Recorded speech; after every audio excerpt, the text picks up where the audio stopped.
Yes.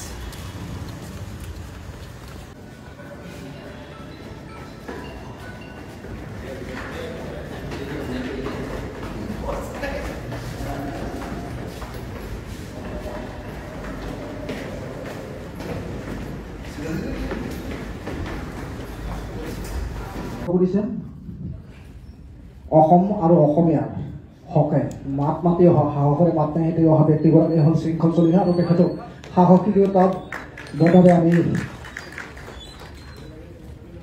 সন্মানিত কৰিম আৰু বটাটি প্ৰদান কৰাৰ বাবে মঞ্চত উপবিষ্ট সকলোকে অনুৰোধ জনালোঁ।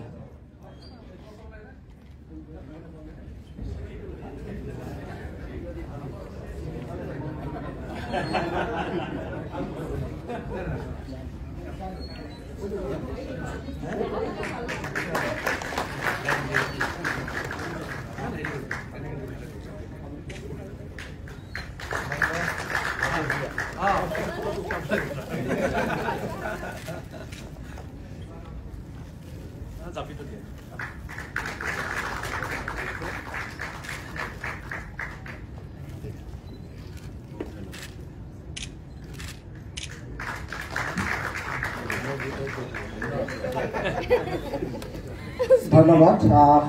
অনুষ্ঠানৰ মুখ্য অতিথি অসমীয়া আমাৰ সন্মানীয় উপাধ্যক্ষ আমাৰ মাজৰ পৰা বিদায় ল'ব বিচাৰিছে। তাৰ পূৰ্বে তেখেতক চমুকৈ দুআষাৰ বক্তব্য ৰখাৰ বাবে অনুৰোধ।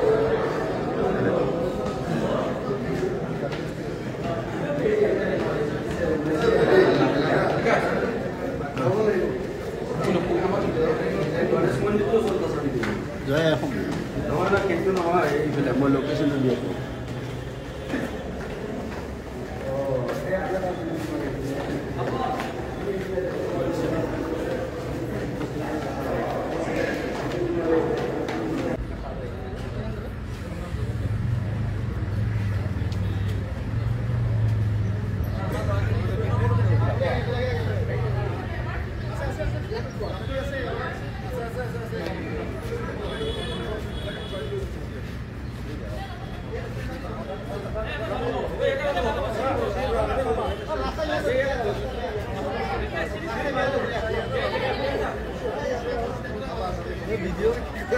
ধন্যবাদ জনাইছোঁ দিছপুৰ প্ৰেছ ক্লাবত বীৰ লাচিত সেনাৰ সৈনিকৰ প্ৰত্যেকজন সৈনিকৰ তৰফৰ পৰাও ধন্যবাদ জনাইছোঁ আৰু অনাগত দিনত জাতি ৰক্ষাৰ এখন যি সংগ্ৰাম সেই সংগ্ৰামখন আৰু তীব্ৰতৰ হ'ব আৰু দিছপুৰ প্ৰেছ ক্লাবে বীৰ লাচিত সেনাৰ এজন সৈনিক হিচাপে মোক এই বঁটাৰ বাবে যোগ্য বুলি ভবাৰ বাবে মই তেওঁলোকক ধন্যবাদ জ্ঞাপন কৰিছোঁ।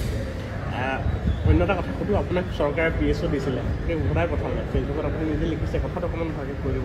দিছিলে, মই উভতাই পঠিয়াইছিলোঁ, কিন্তু এতিয়া আকৌ দিছে, কিবা মৌলবাদী ভাবুকি আছে বুলি কৈছে। কিন্তু একো নাই, আমি যুঁজৰ টুকুৰা যুঁজত কৰিম, এখন যুঁজ চলি যাব আৰু অনাগত দিনত পুনৰ কৈছোঁ খিলঞ্জীয়া মানুহৰ স্বাৰ্থত এখন ঐক্যবদ্ধ সংগ্ৰাম আমি কৰি আছোঁ। বীৰ লাচিত সেনাৰ প্ৰত্যেক সৈনিকে এখন সংগ্ৰাম কৰি যাব।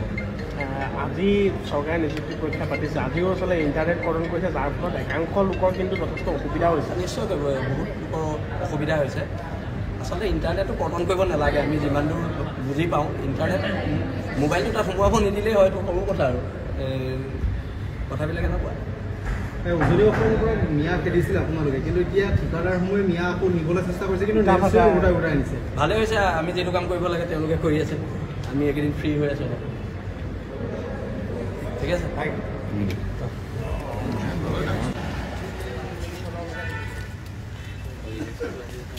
Yes.